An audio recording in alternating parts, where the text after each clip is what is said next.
Hari berubah menjadi pekan, pekan menjadi bulan, bulan menjadi tahun, tahun menjadi windu, windu berubah menjadi abad. Yang mati hilang, yang dulu hidup kaya, hari ini hanya tinggal kenangan saja. Kemana mereka dulu yang hebat-hebat, bangsawan, para penguasa? Semuanya mati ditelan zaman. Yang tinggal hanya apakah dia orang paling baik, dicatat dengan tinta emas, atau dia orang paling jahat, dihujat, dicaci dan dimaki. Harimau mati meninggalkan belang, gajah mati meninggalkan gading, manusia mati meninggalkan nama, nama yang baik atau nama yang buruk. Wa tilkal ayyamu nudawiluha bainan nas. Demikianlah hari demi hari kami pergantikan di antara manusia. Untuk apa hari ini dirubah Allah Ta'ala? Mengapa hari ini datang silih berganti dan kita ada di dalam zaman itu? Liya'lamallahu alladhina amanu. Allah ingin menguji siapa yang imannya tetap istiqamah, siapa yang masih tetap beriman sampai hari ini. Khatib mengucapkan alhamdulillah, nikmat yang paling besar adalah nikmat istiqamah dalam iman dan Islam. Berapa banyak ketika hari berubah, yang dulunya dia adalah orang baik-baik, hari ini berubah menjadi tidak baik. Yusbihu mu'minan, pada waktu pagi dia beriman, wa yumsi kafiran, petang hari dia berubah menjadi kafir. Maka kita selalu meminta, ya muqallibal qulub, wahai engkau yang membolak-balikkan hati, tsabbit qulubana, kokohkan hati kami, ala dinik, dalam agamamu, wa ala ta'atik, dalam ketaatan kepadamu. Berapa banyak yang dulu susah melarat, miskin, untuk sesuap nasi pun sulit, tapi begitu dilapangkan Allah rezekinya, tidak menjadi hamba yang bersyukur. Dia lalai, dia sangka itu karena jerih payahnya, dia kufur nikmat Allah Subhanahu wa ta'ala. Tapi siang hari ini, alhamdulillah, ada hamba yang disehatkan Allah, dia tetap bersyukur. Ada hamba yang ditingkatkan Allah rezekinya, dia tetap bersyukur. Ada hamba yang dinaikkan Allah kuasanya, dia tetap bersyukur. La in syakartum, kalau kamu syukuri nikmat itu, la azidannakum, pasti akan kutambah. Wala in kafartum, tapi ingat, kalau kamu kufur, kamu ingkar, inna azabi lasyadid, azabku amat sangat hebat, amat sangat dahsyat, amat sangat mengerikan. Berapa banyak orang di masa lalu mati dalam azab Allah Subhanahu wa ta'ala. Tapi itulah manusia, diambil dari kata nasya, lupa. Dia tidak pernah ingat apa yang pernah ditimpakan Allah kepada kaum-kaum sebelumnya. Wa ila samud akhahum salihah, kepada kaum Samud diutus Nabi Saleh. Mana mereka sekarang? Punah, musnah, tidak ada lagi di atas muka bumi Allah. Wa ila madyana akhahum syu'aiba, kepada kaum Madian diutus Nabi Syuaib. Mana mereka sekarang? Punah, musnah, tidak ada jejaknya di atas muka bumi. Wa ila adin akhahum huda, kepada kaum Ad diutus Nabi Hud. Tidak satu pun ada di atas muka bumi, tapi orang tetap juga angkuh dan sombong. Memang itulah manusia yang berada di atas muka bumi Allah Subhanahu wa ta'ala.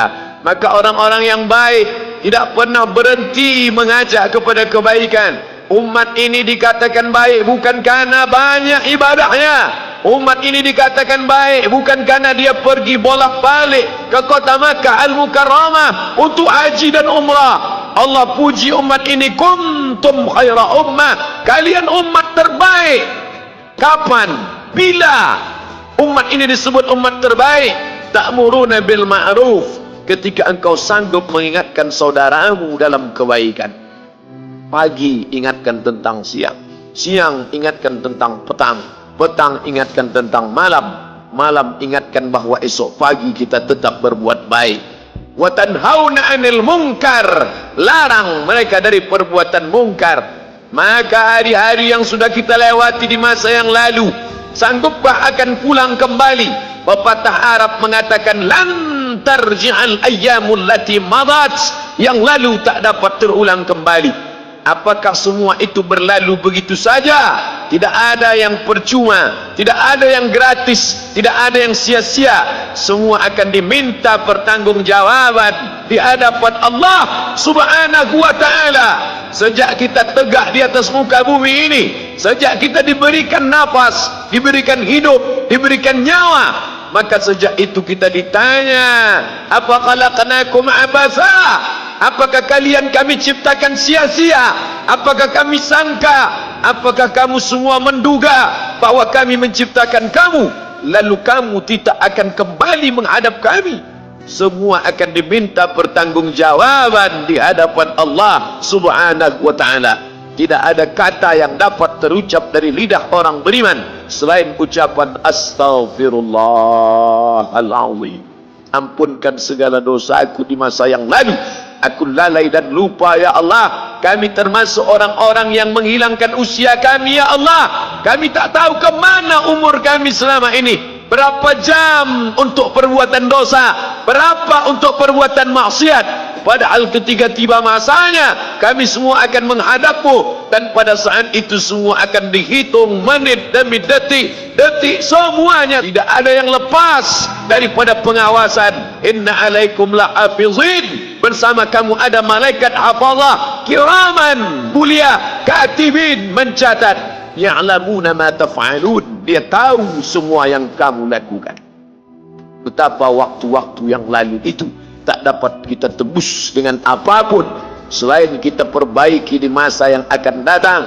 Tingkatkan kualitas salat berjamaah, tingkatkan membaca Al-Quran. Andai usia kita sudah lanjut, tak dapat kita jemput, maka kita didik anak cucu generasi akan datang menjadi generasi yang Qurani dan Islami.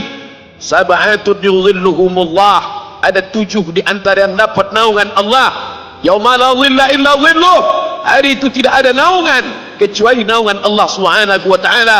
Di antara yang mendapat naungan itu adalah syabun, anak muda, nasya'at fi ibadatillah, anak muda yang tumbuh beribadah kepada Allah Subhanahu wa ta'ala.